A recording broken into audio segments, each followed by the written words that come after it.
চৌঠা অক্টোবর তাদের দুজনের প্রথম দেখা হলো। তখন বিকেল ঘনিয়ে আসছে, বাতাসে শীতের আমেজ। 10ই অক্টোবর তাদের দীর্ঘক্ষণ কথা হলো টেলিফোনে। সেদিন ছেলেটি নতুন কেনা টবে গোলাপের চারা লাগালো। 30শে অক্টোবর রেস্টুরেন্টের নিরালা কেবিনে ছেলেটি বলল, তোমাকে আমি ভালোবাসি। মেয়েটি লজ্জায় মাথা নিচু করে টেবিলে আঁকি বুকি কাটল। 12ই ডিসেম্বর গোলাপ গাছে কুঁড়ি ধরল। মেয়েটি রেস্টুরেন্টে ছেলেটিকে জিজ্ঞাসা করল, কেন ভালোবাসো আমায়? আমি সুন্দরী তাই? তোমার চেয়েও সুন্দরী আছে কত। আমার বাবার প্রচুর অর্থ তাই? তোমার বাবার চেয়েও বড় লোক এখানে কম আছে। তাহলে ভালোবাসি ভালোবাসি, তাহার আবার কারণ হয় নাকি? মেয়েটি বাড়ি ফিরে বন্ধুদের সঙ্গে টেলিফোনে অনেক আলোচনা করলো। সবাই এক বাক্যে বুঝিয়ে দিল, ভালো যখন বাসে তখন একটা কিছু কারণ তো আছে বটেই, সেটা না বুঝে বেশি এগোস না। 3রা জানুয়ারি মেয়েটি বলল, আমার কাছে কি চাও? কই, চাইনি তো কিছু। ভালোবাসো অথচ চাও না, তাহলে? না চাহিলে যারে পাওয়া যায়। এ তো গান, শুধুই গান, তাছাড়া কি? কিছুই যদি না চাও তবে ভালোবাসো কেন? ভালোবাসি তাই ভালোবাসা দিতে চাই, চাইবো কেন? তুমি সত্যি অদ্ভুত।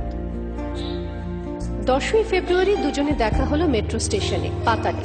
ছেলেটি বলল, আমি কাল সারা রাত বাঁশি বাজিয়েছি।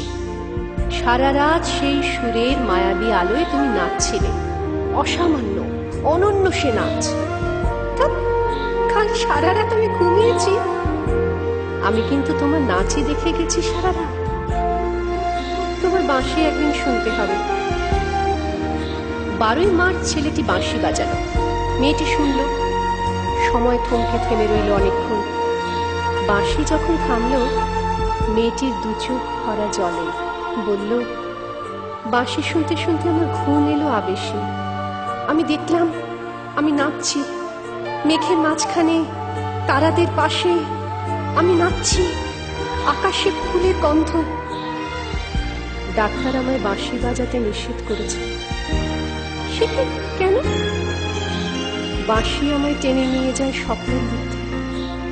ডাক্তার বলেছে, স্বপ্ন দেখে দেখে আমার মস্তিষ্কের শিরা উপশিরায় জট পাকিয়ে যাচ্ছে। তাহলে ভাবছি। 16ই এপ্রিল মেয়েটি বলল, আমার বন্ধুরা বলে যে তুমি খুব ভালো, অসাধারণ, কিন্তু তুমি সৃষ্টি ছাড়া, তোমার স্বপ্ন সব অর্থহীন। আমি জানি। স্বপ্ন টপ্ন ছেড়ে দিতে পারো না তুমি? না। তাহলে তুমি তো আমাকে হারাবে। তোমায় পাইনি তো কখনো। 5ই মে ছেলেটির মস্তিষ্কে অপারেশন হলো।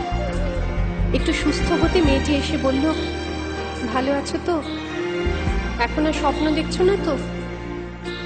দেখছি, আরো সুন্দর সব স্বপ্ন।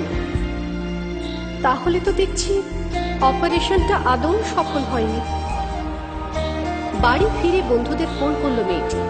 বন্ধুরা এক বাক্যে বলল, বাঁশি বাজানো, স্বপ্ন দেখা সবই ব্যাকডেটেড, সৃষ্টি ছাড়া। তুই আর লোক পেলি না? তুই এত রূপসী, তোর এত উজ্জ্বল প্রসপেক্ট। ভালো যদি চাস তাহলে শিগগির বিয়ে করে ফেল তোর দাদা সেই বন্ধুকে। উনি তো শুনলাম কানাডাতে সেটেল করবেন। 7ই জুলাই মেয়েটি আবার জিজ্ঞাসা করল, তুমি সত্যি কি চাও বলো তো? তুমি আরো সার্থক, আরো সুন্দর হয়ে ওঠো, ব্যাস, আর কিছু না। আর চাই স্বপ্ন দেখতে। ও স্বপ্ন তাহলে তুমি ছাড়তে পারবে না? না। তাহলে থাকো তুমি তোমার স্বপ্ন নিয়ে। 12ই অগস্ট গোলাপ গাছে ফুল ফুটলো অনেক। সেদিন দুপুরে ছেলেটির মস্তিষ্কে আবার অপারেশন হল। 13ই সেপ্টেম্বর ছেলেটি মারা গেল। 14ই সেপ্টেম্বর মেয়েটির শুভ বিবাহ সুসম্পন্ন হল কানাডাগামী পাত্রের সঙ্গে। 20শে সেপ্টেম্বর গোলাপ গাছটি হঠাৎ ঝড়ে উপড়ে গেল। সেদিন সন্ধ্যের বিমানে মেয়েটি হানিমুনে গেল। যাবার আগে বন্ধুদের বলে গেল, স্বপ্নের চেয়ে বাস্তব অনেক ভালো রে, অনেক মধুর।